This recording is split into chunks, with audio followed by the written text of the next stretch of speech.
You ever hear someone say, I didn't get the promotion because the boss didn't like me, or they were racist, sexist, I was too old, too qualified? I've said things like that myself. You probably have too. Others even commiserated with me. Playing victim is a bittersweet thing. It takes us off the hook, we think, but there's always a price to pay. In this video, we'll talk about both, the payoff and the price. We'll also talk about why playing victim is so popular, and we'll share approaches for responding when we notice this pattern in ourselves or in others.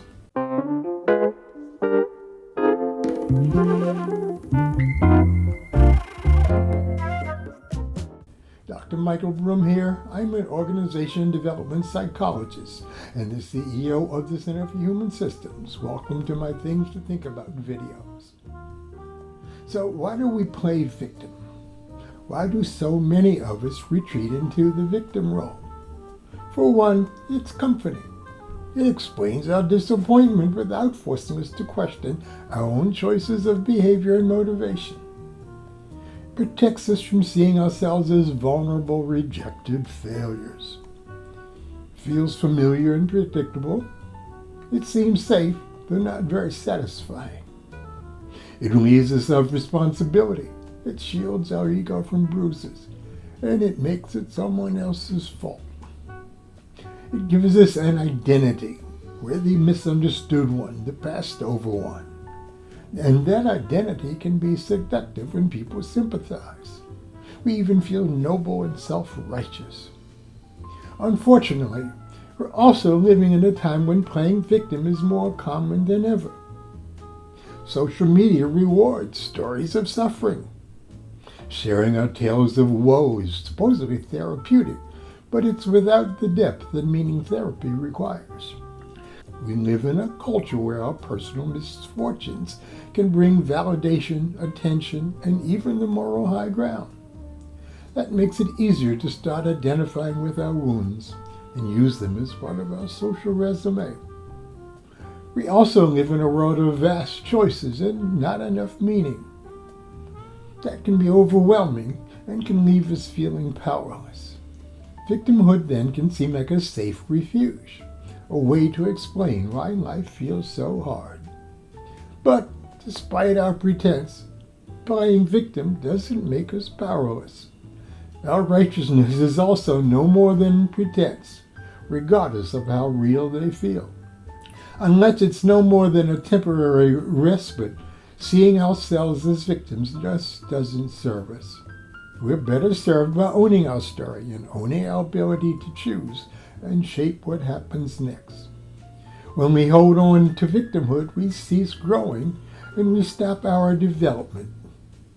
We lose our agency, we lose our growth, our capacity to influence, and any depth of connection with others. When we say things like, I'll never be able to, they won't listen, it's no use, we close the door on possibility. The more we play powerless, the more powerless we feel, even if it's not real. Eventually, we stop asking, we stop trying, and we call ourselves being realistic. We make it worse when we blame someone else by flipping the script to avoid feeling like a loser. But when we make our misfortune someone else's fault, we now judge and resent them. This is what gives victimhood its sense of moral superiority, though, and it adds hostility to an already problematic situation. If you want to play victim less, listen to your mind saying, I can't, it's no use, it wasn't my fault. But those aren't facts, they're just forecasts of fear. Instead, check that you're using sound and current data. Ask yourself, what am I afraid will happen if I try?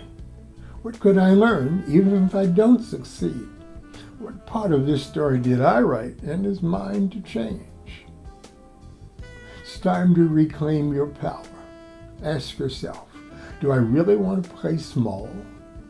When did I decide to lose? Am I really powerless? Then ask yourself, what would I do differently if I believed I'm powerful and that change is possible? Most important, build a support system and use it to bolster your confidence and to try different smarter strategies. There are always many ways to get to where you want to go. Trying them out with our support system until we succeed is how we grow. So what can we do when others are playing victim? Start with empathy. Victimhood is a strategy born of hurt. So empathize with the hurt, but don't collude with the woe-begone story. Wonder with them, what's at least a small action you could take? What haven't you tried yet? What do you want more, comfort or progress? You're inviting them back into authorship of their own story. In closing, circumstances certainly can deal us a bad hand from time to time, but you're still a powerful human being. Victimhood tells us you have no choice, but you always have a choice. Even if it's small, it's yours. But let's stop hoping to be rescued. Let's start writing a different story that has us in charge of ourselves and of our own experience. Nelson Mandela, Viktor Frankl, Mohandas Gandhi, they didn't wait for fairness, they chose to act. We see them as special, heroic human beings, and that's what they were. But you are just as special, and you have to be a hero in the circumstances of your life, just as they were heroes in the circumstances of theirs. So it's time to step up and stop playing victim. Be the powerful person you are. If this message resonated with you, please share it with someone that needs the reminder that they still have agency. Maybe that someone is you. Thanks for watching and see you next time.